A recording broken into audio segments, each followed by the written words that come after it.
So what was my capitalism escape strategy?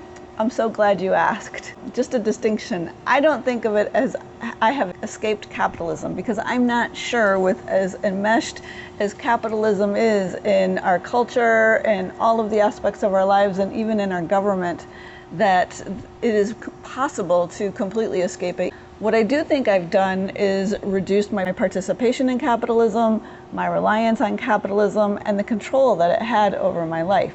Now, what I do think I've escaped is the rat race. And I'm glad to share some of the strategies and steps that I've taken along the way, and understand up front that this is an ongoing journey for me that started about 15 years ago. And I think for most people, this is a process. You have to give yourself time and space. And I started finding examples of other people doing this and reading helpful books like Your Money or Your Life, Early Retirement Extreme, The Simple Living Guide, really absorbing information and ideas and inspiration and thinking about, okay, that was their reality. It's not exactly mine, but what is relevant? What pieces can I take and apply in my own life? And so the first significant step I took on my own was I was working 9 to 5 full-time for a nonprofit, and I had a very good relationship with my boss. My job was funded by grants, and I realized that I could probably persuade my boss that it would be beneficial to that organization to let me go, hire someone to replace me, and write me in as a consultant on these grants so that I could just be working part-time. To offset the reduced income, I took on a roommate in my house. And a big part of my financial resilience does stem from the purchase of a small home that I was able to afford with only a $1,500 down payment, having gone through a first-time homebuyer program called NACA, N-A-C-A. Another key has been greatly reducing my expenses. I own a small, fuel-efficient car that I don't drive that often. I prioritize riding my bike. And most of the food I eat, I've either grown or my boyfriend has grown, we've been gifted or we've bartered for, or a lot of it comes from grocery store dumpsters. So that has really helped us keep our costs down. And we socialize with like-minded people. I want to be clear that I still work, but now I work for myself. I do meaningful work that I enjoy. So my advice to others who would like to start designing their own exit strategy from the rat race would be to, 1, start by getting very clear on what you would like your life to look like. 2, if you have college or credit card debt, develop a debt payoff strategy and even gamify it, making a game board or whatever you need to do to keep you motivated. Number 3, seek out like-minded people to support you and maybe even go on this journey with you, either in person or online.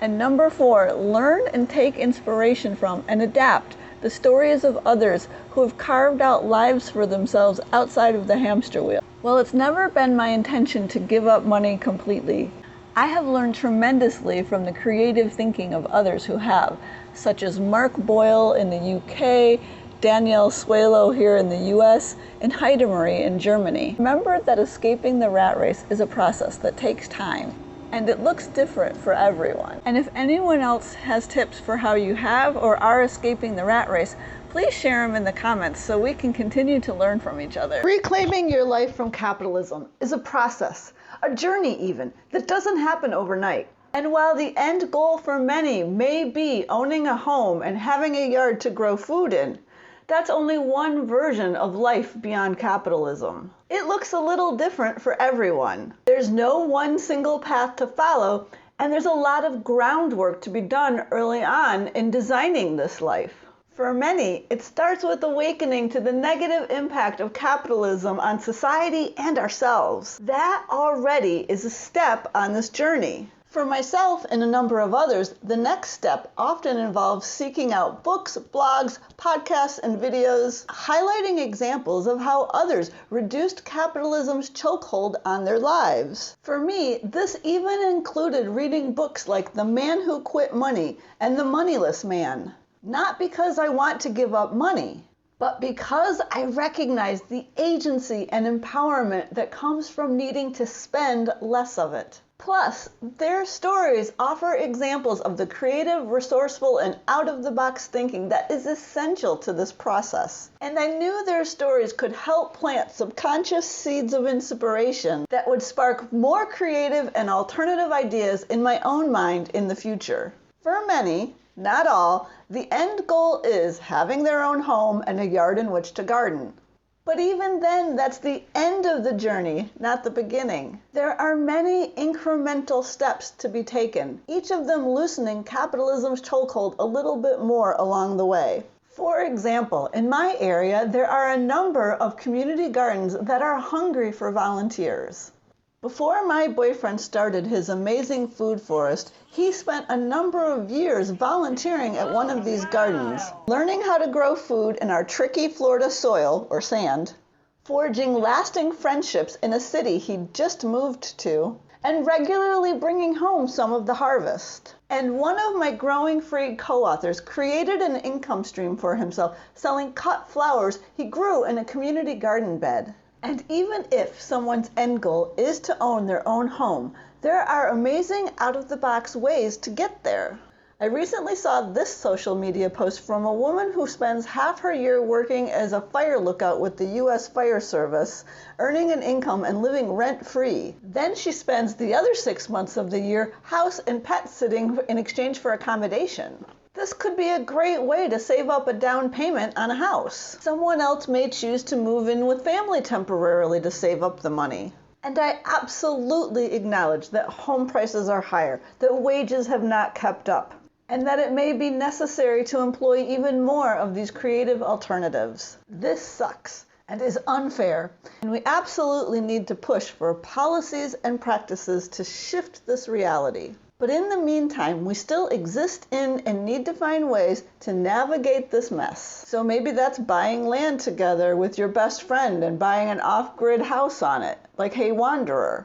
Or buying a home in an area that would qualify for a USDA home loan. Or acquiring a fixer-upper through a sheriff's sale like another of my Growing Free co-authors.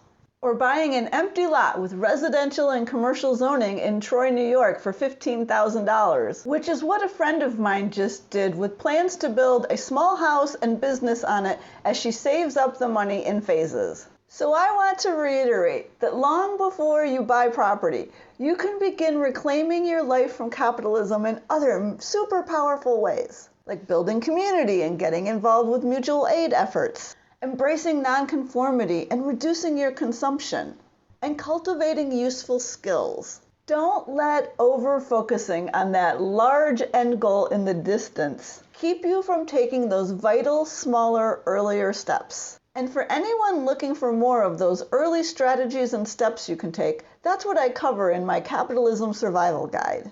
Even the journey to escape the rat race begins with the first step.